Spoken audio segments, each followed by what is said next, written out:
시편 93편. 시편 93편 1절부터 마지막 절까지 교독하겠습니다. 여호와께서 통치하시니 스스로 권위를 입으셨도다. 여호와께서 능력을 입으시며 뛰셨으므로 세계도 견고히 서서 요동치 아니하도다. 주의 보좌는 예로부터 견고히 있었으며 주는 영원부터 계셨나이다. 여호와여, 큰 물이 소리를 높였고 큰 물이 그 소리를 높였고 큰 물이 그 물결을 높이나이다. 높이 계신 여호와의 능력은 많은 물소리와 바다의 큰 파도보다 위대하시니라. 여호와여, 주의 증거하심이 확실하고 거룩함이 주의 집에 합당하여 영구하리로다. 아멘. 아멘. 시편 93편은 작자나 배경 같은 것들이 이제 없이 기록이 되어 있습니다. 그러나 전체의 내용을 보면 창조주 하나님, 언약의 하나님의 위대하심, 자연보다 더 뛰어나셔서 자연을 다스리시는 그 능력에 대해서 감탄하고 경배하고 찬양하는 그런 내용입니다. 통치자 여호와, 세상 만물을 다스리고 이끌어 가시고 당신의 원하시는 대로 펼쳐 가시는 분, 그러기에 스스로 권위를 입으셨고 능력으로 띠를 띠셨고 견고하여 요동치 않고 영원전부터 계셨다. 이렇게 시인은 노래하고 있습니다. 인간들끼리는 어떤 사람을 지도자로 세울 경우에 그에게 권한을 위임한다거나 어느 정도까지 당신이 할 수 있다고 범위를 정해줌으로 말미암아 그에게 능력을 이렇게 입히죠. 그리고 또 복장이나 이런 것들을 통해서 다른 사람들과 구별되도록 하는 그런 방법도 취하기도 하고 등등. 그래서 세상에서의 지도자는 스스로 권위를 입을 수가 없고 위임받은 권위, 누군가 그에게 뭔가를 덧입히는 그런 식의 권위가 있을 수밖에 없습니다. 그래서 그 권위는 제한되어 있고 언젠가는 그 권위에서 벗어날 수밖에 없고 내려올 수밖에 없는 것이 이 땅에서의 고난과 권위, 능력이라면 천지만물을 창조하신 통치자 여호와는 스스로 권위를 입으셨기 때문에 이거는 권위가 삭거나 제한되어 있거나 그런 게 없어요. 본인 스스로 자기의 권위를 취하셨기 때문에. 그래서 그것은 요동하지도 않고 영원전부터 계셨다라고 시인이 노래하고 있습니다. 변하는 것을 의지할 수 있나요? 바뀌는 것을 기준으로 뭔가를 평가할 수 있나요? 그건 불가능한 거잖아요. 이 땅에 우리가 눈으로 확인하는 모든 것들은 창조주에 의해서 만들어진 피조세계입니다. 우리가 눈으로 확인하는 것들은 다 피조세계예요. 피조세계는 그 어떤 것도 영원하지 않아요. 시간이 제한되어 있어요. 바뀌고 변하고 시들고 죽고 없어지고. 변하는 것들이 기준이 될 수는 없잖아요. 그렇죠, 그죠? 제가 그 대구에 어떤 지역을 갔는데 나도 모르게 이제 남의 차를 타고 또 지나가 봤는데 제가 졸업했던 그 초등학교 앞을 우연하게 이렇게 지나가게 됐어요.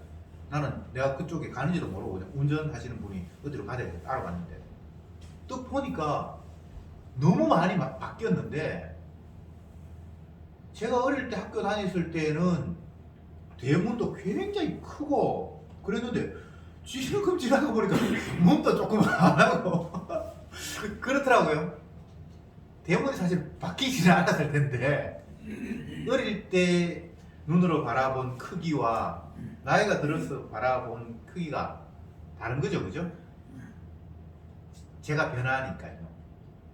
그러면 변하는 것을 가지고 기준을 세운다는 것은 이건 말이 안 되는 거예요. 어떤 사람이 기준이 잘못됐다라는 표현을 고무줄 잣대다 이런 표현을 쓰죠. 고무는 약간 힘들어서 당기면 두들겨도 되고 힘 빼면 줄어들고 그게 길이를 잴 수 있는 기준이 될 수가 없잖아요.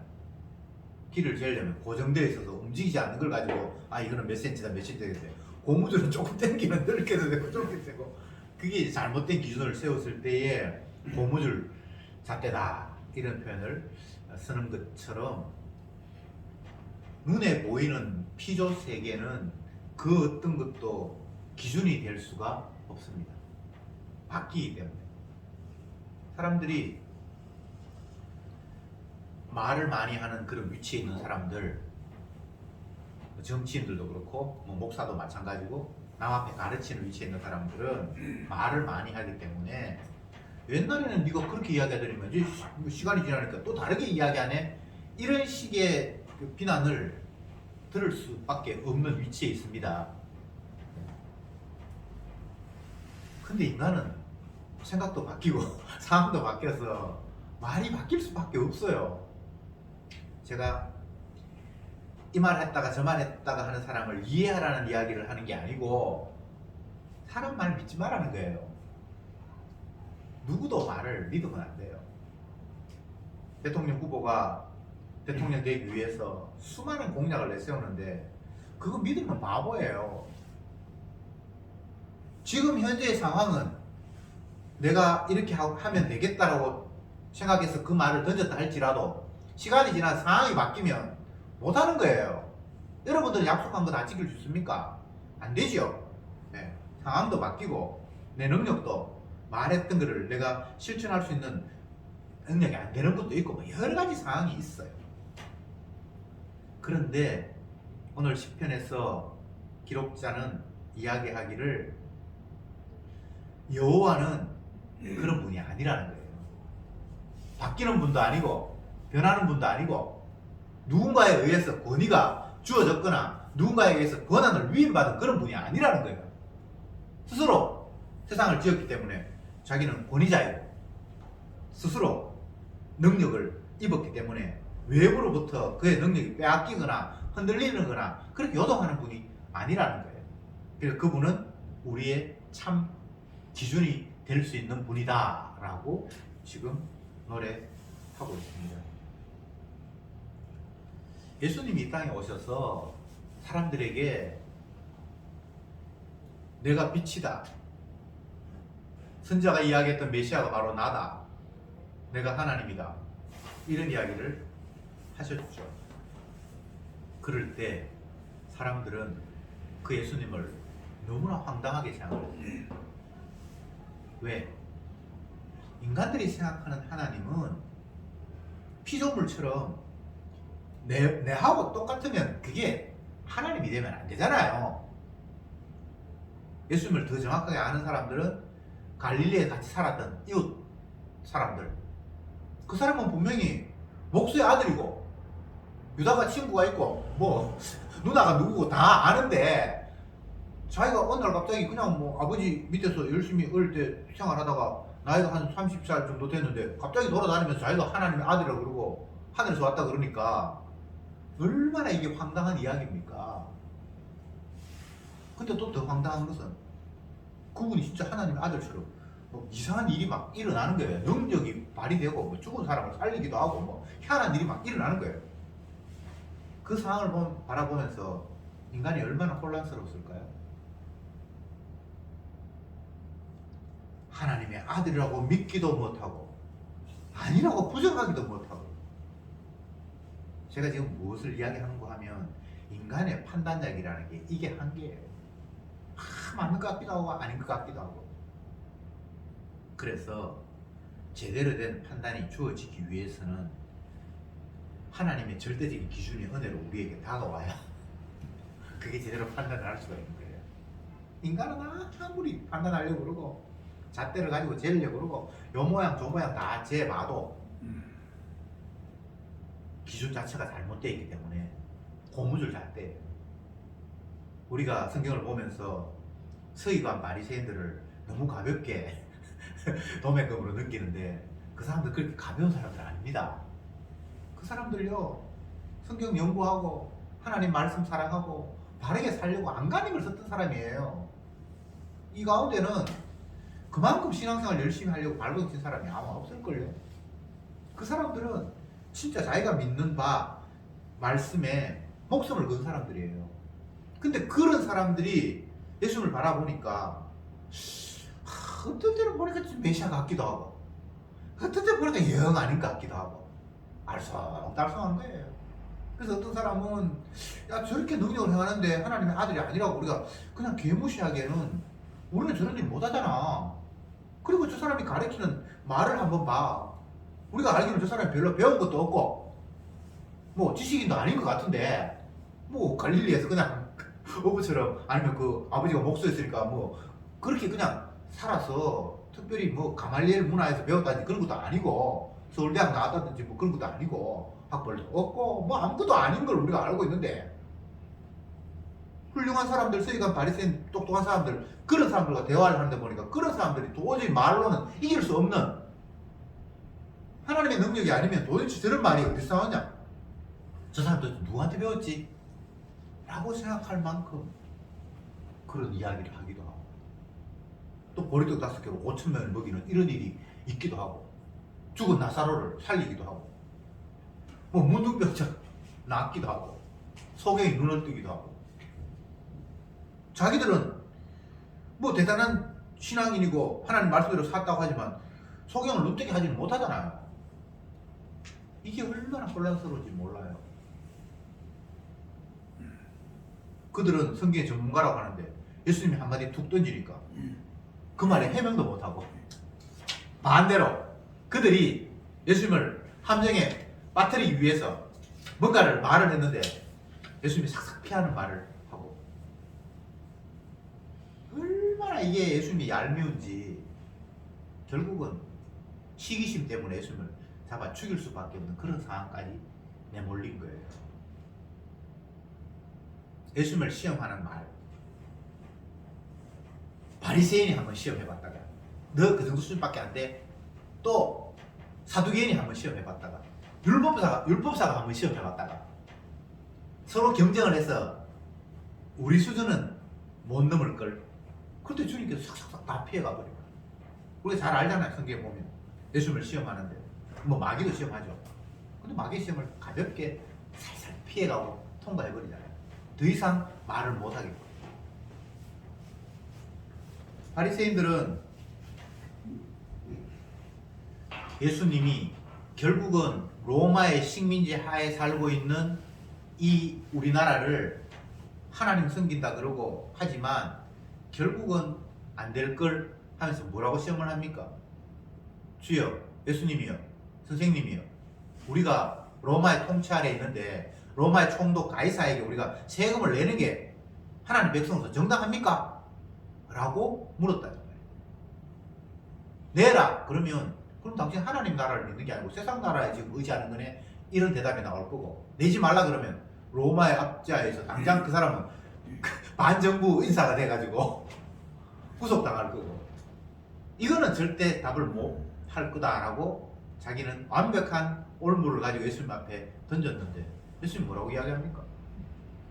너희 동전 하나 가져와 봐라. 동전 뜨고 이 동전에 얼굴에 누가 그림이 있냐? 가이사의 얼굴이 있네요. 그럼 가이사의 것은 가이사에게 바치고 하나님의 것은 하나님께 바치라. 이거는 안 돼야 된다는 말도 아니고 안 돼야 된다는 말도 아니고 그들은 더 이상 예수님을 어떻게 할 수가 없었어요. 그러면 사두개인이 있다가 그 정도로 수준으로 넘어뜨리려고 하니까 안 되지. 내가 한번 넘어뜨려 볼게. 사두개인이 하는 말이 모세가 우리에게 주신 하나님의 율법에 의하면 어떤 사람이 결혼을 했는데 그 아내가 자식을 얻지도 못한 채 죽어버리면 그 형의 대를 잇기 위해서 동생이 그 형수와 관계를 해서 대를 이어줘야 되는데 그 둘째도 애를 못 갖고 죽어버리고 6형제가 7형제가 있었는데 다 자녀도 못 갖고 죽어버리면 나중에 당신은 뭐 하늘나라 부활 뭐 이야기하는데 사두개는 부활을 안 믿거든요. 그 나라에 가면 그 부인이 첫째 아들의 부인입니까? 둘째 아들의 부인입니까? 셋째 아들의 부인입니까? 이거 정말 답하기 애매한데 예수님 뭐라고 이야기합니까? 하늘나라는 결혼하고 뭐 남편이고 아내고 그런 관계 없다. 그러니까 할 말이 없는 거예요. 참, 얼마나 예수님이 얄미웠겠습니까? 그러니까 율법사가 나타나서 야 그런 걸로 너희들이 예수님을 시험하냐? 내가 수준 높은 실험으로 그를 한번 넘어뜨려 볼게. 율법사가 뭐라고 이야기합니까? 모세가 준 율법 중에 제일 큰 계명이 뭡니까? 사실 계명이 크고 작고 없는데 그렇잖아요. 무슨 계명이 큽니까? 예수님께서 하나님을 사랑하고 이웃을 사랑하라. 이것이 제일 큰 계명이에요. 사실은 성경에 모세의 10계명 중에 1계명부터 10계명까지 쫙 있는데 사람들은 그것이 어떤 계명이고 어떤 의미인지도 모르고 그냥 모세가 주신 율법이니까 뭐 하나님 이름을 망령되게 일컬지 말라 그러면 망령되게 안 일컬어야 되는가 보다. 안식일을 지키라 그러면 안식일을 지키는가 보다. 부모를 공경 그냥 뭐 생각을 했는데 예수님은 그것 전체가 하나님 사랑과 이웃 사랑이라는 식으로 딱 정리해서 이야기를 해버리는 거예요. 그들이 깜짝 놀랐죠. 자꾸 인간들이 하나님을 자기 수준에서 저울질하고 있는 거예요. 이 사람의 수준이 어느 정도 되는가? 근데 저울질이 됩니까? 내 저울이 엉터리인데 상대의 무게를 달 수가 있나요? 이런 어리석은 짓. 그리고 내가 이렇게 저울에 달아서 아, 이 정도의 함량이면 이거는 하나님의 아들인갑다라고 하는 인간들의 그런 기준 자체가 이게 말이 안 되는 거예요. 그냥 하나님이 눈을 열어서 보게 하시면 그냥 메시아로 보이고 믿어지는 거예요. 그거 말고는 방법이 없어요. 세례 요한이 독사의 새끼들아 회개해라 막 외치면서 다녔습니다. 그러다가 예수님께서 자기에게 세례 받으러 왔어요. 깜짝 놀랐습니다. 근데 세례 요한이 뭐라고 이야기하는가 하면 나중에 뒷부분에 가서 그때 이야기하는 게 아니고 내가 메시아를 어떻게 알아봤는가 하면 하늘에 계신 아버지께서 내게 알게 하셔서 내가 그를 알아봤다 이렇게 얘기를 해요. 뭐를 배우고 말고 하는 게 아니에요.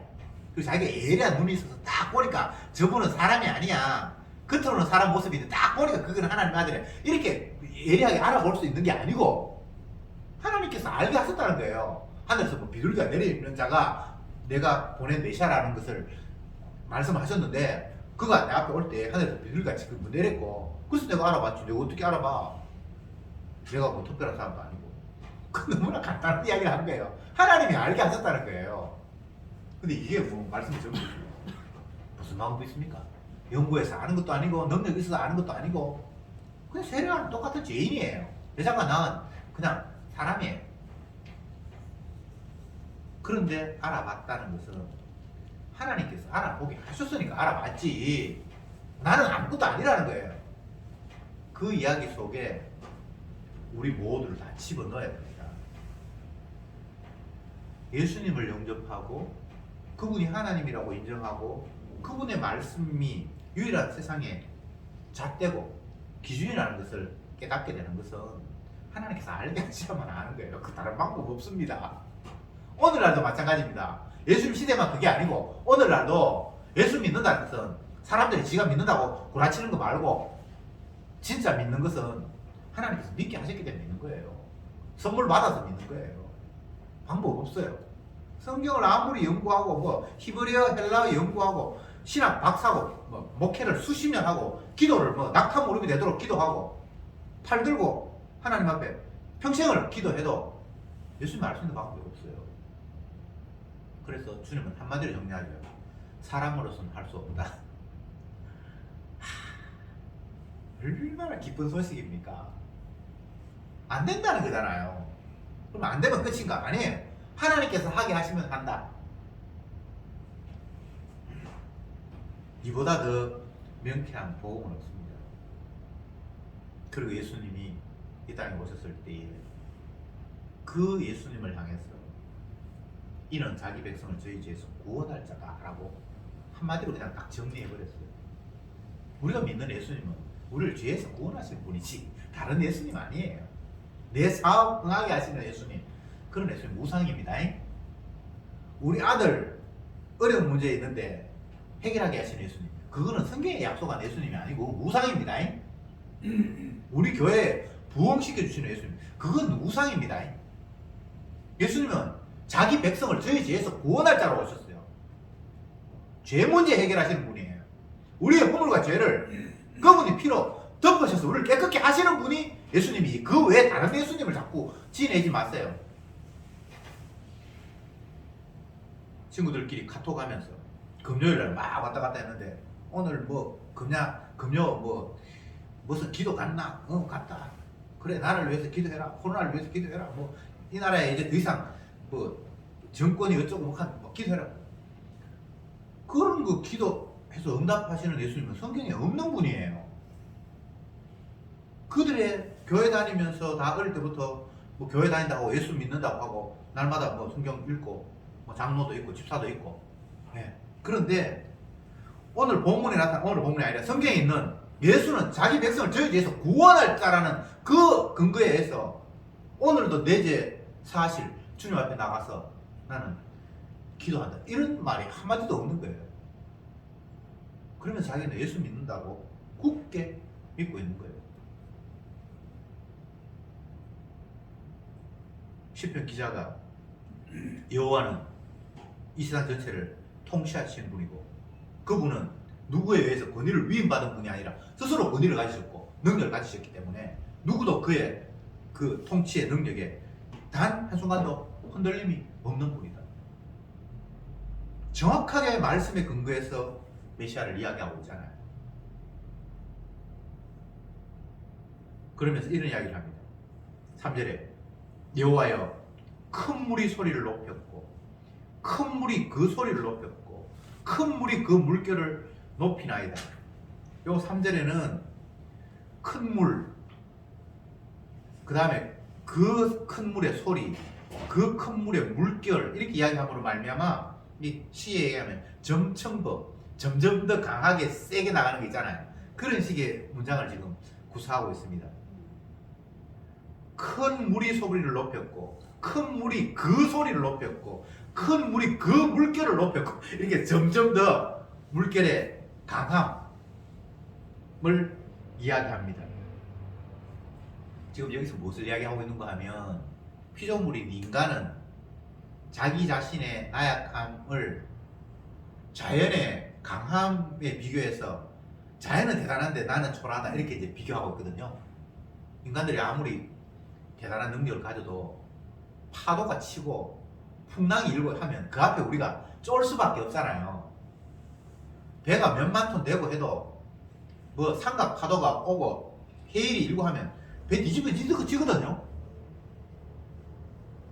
지금 시인이 뭘 이야기하고 있는가 하면 하나님의 위대함을, 여호와 하나님의 그 권위와 통치의 위대함을 이야기를 하면서 자연의 대단함을 또 거기에서 이야기를 합니다. 우리보다는 자연이 더 대단하니까. 근데 그 자연마저도 하나님의 선악이 있다라는 이야기로 하나님의 위대함을 지금 노래하고 있는 거예요. 우리가 자연을 보면서 하나님께서 이것들을 다스리는구나, 이렇게 생각을 하면 자연의 위대함 앞에 뭐 폭풍이 온다든지 배가 뒤집히신다든지 아니면 비가 와서 모든 걸 다 쓸어가 버리는 그런 경험들을 할 때에 자연에 대해서 불안함을 느끼는 게 아니라 하나님이 대단하시구나, 이렇게 느껴야 되는 그게 정상이죠. 그죠? 근데 하나님을 알지 못하니까 인간들은 자연을 섬겨요. 나무를 섬기고 바람을 섬기고 태양을 섬기고. 애굽의 대표적인 신이 뭡니까? 파라오. 그게 태양의 신이거든요. 날씨를 주관한다. 어떤 사람은 달을 섬기기도 하고. 바닷가에 사는 사람들은 대부분 그 바다의 신에게 제사도 지내고 배가 출항하기 전에 고기 잘 잡게 해달라고 뭐 그런 행사들도 하고 그런 거 있죠. 근데 그들은 하나님이 천지 만물을 창조하시고 통치한다는 사실을 알지 못하기 때문에 그냥 풍랑 바람을 신호로 생각하면서 제발 좀 풍랑이 일지 말고 무사히 항해해서 돌아올 수 있도록 해달라고 바람에게 기도하고 바다에게 기도하고 그렇게 하죠. 근데 바람은 피조물이잖아요. 우리와 똑같이 바람이 파도가 자기가 치고 싶어서 치는 게 아니거든요. 그래서 그거한테 기도해봐야 아무 소용이 없어요. 비가 열심히 내리는데 비를 그치게 해달라고 비한테 기도하는 게 아니잖아요. 비를 주관하신 하나님 앞에 기도하는 건 몰라도 물론 하나님이 우리가 기도한다고 해서 비 내리고 그런 분은 아니지만 뭐 엘리야처럼 특별한 시대에는 하나님께서 기도하라 그랬고 기도하지 마라 그랬으니까 그렇게 됐지만 지금 시인은 하나님의 위대함을 찬양을 하면서 여호와 하나님은 스스로 권위를 입으셨고 요동치 아니하신 분이고 영원하신 분이기 때문에 그것은 그분의 그 능력은 누구도 건드릴 수 없다. 파도가 치고 물결이 일고 하는 것마저도 그것은 하나님의 손아귀에 있다. 우리는 자연이 대단하다고 하지만 자연을 다스린 분이 하나님이니까 하나님은 자연 위에 계시는 분이다. 이렇게 지금 노래하고 있습니다. 우리는 어떤 경우에도 이 피조 세계 가운데에서 여호와 하나님의 주되심을 발견해야 합니다. 주님은 만물을 통해서 자기 자신을 계시하고 있거든요.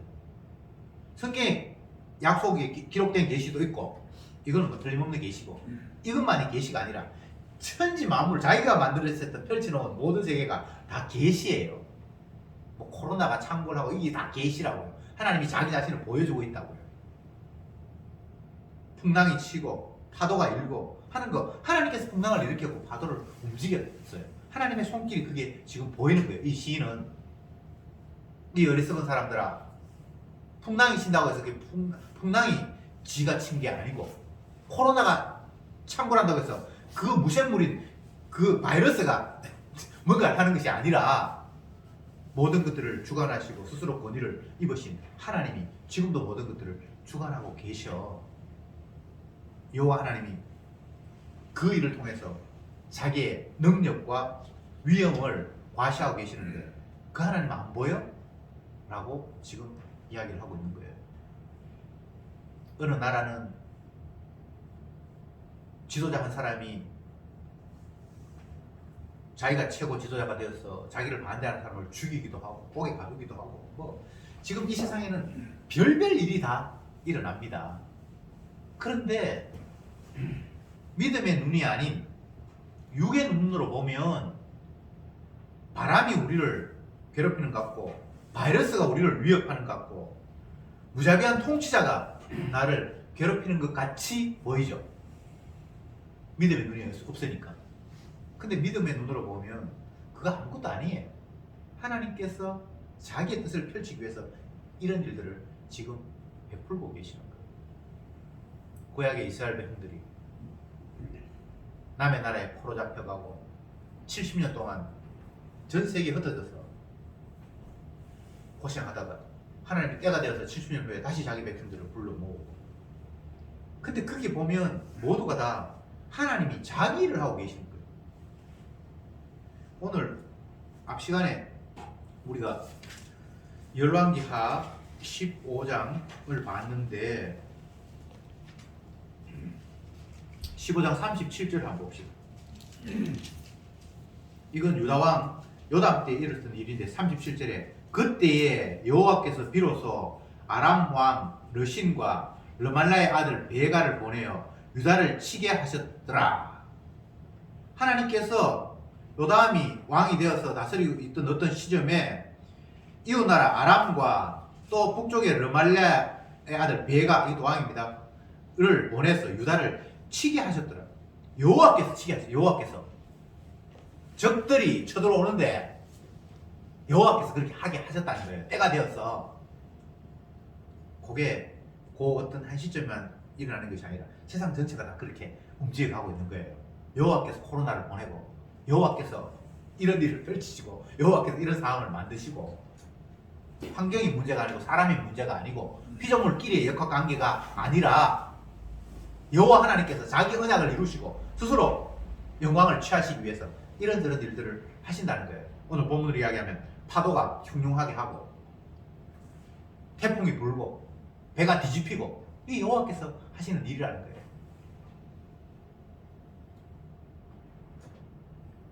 여호와께서 왜 이런 일을 하십니까?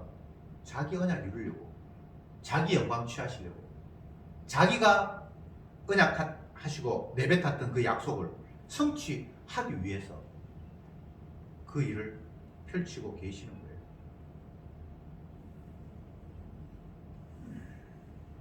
지난주의 말씀 92편 15절 보세요. 여호와의 정직하심을 나타내리로다. 앞에 악인은, 여호와의 원수는 잠깐 잘 된다 할지라도 결국은 망하고, 의인은 종려나무처럼 번성한다. 심지어 그 나무가 늙어서 비실비실할 것 같아도 결실하고 진액이 풍족하고 청청하다. 이렇게 되는 이유는 여호와의 정직하심을 나타내기 위함이다. 이렇게 말하고 있는 거예요. 의인이 번성하는 것은 그 의인 복 주려고 하는 게 아니고 여호와 하나님의 약속, 그 정직하신 약속이 성취되기 하기 위해서 하나님 그렇게 하시고, 악인이 잠시 번성한다 할지라도 결국은 망하는 것은 여호와 하나님의 말씀이 얼마나 진실한가를 보여주기 위해서 그 일이 벌어진다는 거예요. 악인 벌 주는 것도 목적이 아니고 의인 상 주는 게 목적이 아니고 하나님이 말씀하신 것이 얼마나 신실한가를 보여주기 위해서 그렇게 일이 펼쳐지고 진행이 된다는 거예요.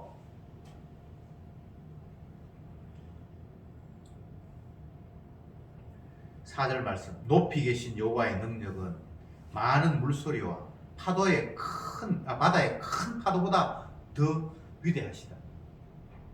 자연이 위대한 게 아니라 자연을 다스리는 하나님이 위대한 거예요. 자연 환경 그런데 여러분 기죽하지 마세요. 아이고 환경이 저렇게 하는데 내가 그 사람 기죽어야지. 그런 거 아닙니다. 자연은 아무것도 아니에요. 자연은 피조물이에요. 세상 권력 그거 아무것도 아닙니다. 어떤 사람이 대단한 권력을 가질 것 같고 어떤 사람이 돈이 많아서 엄청난 파워를 형성하는 것 같은데, 흑영령이는 돈이 많아서 뭐 지가 대통령이 되면 뭐 1억도 주고 못나간데 그 사람의 능력이 아니에요. 하나님이 다 주물고 계시는 거예요. 그래서 성도는 관심 가질 분이 여호와 하나님이고, 신약으로 이야기하면 예수님이지 힘 있는 사람, 능력, 안정되는 환경 그런 게 우리의 믿음의 대상이 아니에요. 아이고 이 환경 좀 바뀌어서 좀 좋은 환경이 됐으면 좋겠다. 아이고 뭐 맨날 마스크 쓰고 다니는 지루하고 4명밖에 못 모이라 그러고 너무 힘들다. 환경이 좋아졌으면 좋겠다. 환경은 하나님이 다스리는 거예요. 높이 계신 여호와의 능력은 많은 물소리와 바다의 큰 파도보다 더 위대하시다. 환경 두려워하지 말고, 사람 두려워하지 말고, 권세 두려워하지 말고 하나님 두려워하라는 겁니다. 세상에 두려워할 게 아무것도 없어요. 다 피조물이에요. 우리의 눈에 보이는 것들은 다 나와 똑같은 수준이에요. 하나님이 하시는 일 가운데 이런 일이 벌어지고 저런 일이 펼쳐질 뿐이에요. 높이 계신 여호와. 5절에 여호와여 주의 정가하심이 확실하고 거룩하심이 주의 집에 합당하여 영구하리이다. 주님이 정가하심이 확실하고, 이 정가하신다는 걸 말씀하시고 내뱉었던 것 그거는 틀림없고 거룩하시기 때문에 영원하다.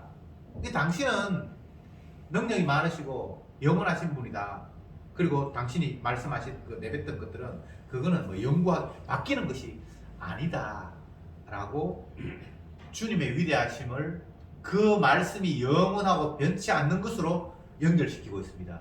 하나님이 힘이 많아서 대단하거나 능력이 있는 그런 차원이 아니고, 그분은 언약하셨는데 그 말씀대로만 시행하시는 분이기 때문에 당신은 위대하시고 우리가 섬겨할 분입니다 라고 지금 결론을 맺고 있습니다. 예수님은 천지 만물을 지으신 분입니다. 요한복음에서 그렇게 이야기하고 있잖아요. 지으셨을 때에 함께 계셨다. 그리고 그분이 우리 죄를 위해서 땅에 오셨고 우리 죄를 담당하기 위해서 피를 흘리셨고, 그 아들 예수의 피가 우리를 모든 죄에서 깨끗게 씻는다고 약속하셨고, 그러니까 그분이 약속하셨고 그 약속대로 성취하시니까 그분은 찬양받을 영원한 여호와라는 거예요. 힘이 세니까 찬양한다 그런 차원이 아닙니다. 우리는 자꾸 힘이 센 게 기를 죽고 기가 죽었어 그를 높이려고 하는 그런 마음이 있는데 그건 우상숭배예요. 힘 세서 그 밑에 머리 숙이는 그거는 신앙이 아닙니다. 약속하셨는데 그 약속대로 시행하시는 분이니까 그분은 찬양받을 분이라고 시인이 지금 이야기하고 있는 겁니다. 예수님은 말씀대로 십자가를 통해서 다 이루셨던 분입니다. 그래서 우리는 그분을 영원히 믿고 찬양할 분입니다. 기도합시다. 주님, 감사합니다. 이 시간도 다시 한번 시편에 기록된 그 주님의 약속의 말씀을 되새겨 보았습니다. 우리는 이 땅에 오신 예수님이 아버지의 뜻을 따라 자기 백성의 죄를 담당하기 위해서 오셨고 십자가에 죽으심으로 그 죄를 담당하셨고 그 일을 통해서 영원히 찬양받을 주의 자리에 앉으셨습니다. 우리가 찬양하고 감사하고 의지하고 믿을 분은 예수님밖에 없음을 오늘 말씀을 통해 다시 한번 확인했습니다. 자연이 우리의 공포의 대상이 아니며 세상의 권세 가진 자 앞에 머리 숙이는 것이 아니라 이 세상을 주관하시는 영원한 주님, 약속대로 모든 것들을 완성하신 그 주님만 찬양하며 감사하며 살아가는 저들이 되게 하옵소서. 예수님의 이름으로 기도드립니다. 아멘. 아멘.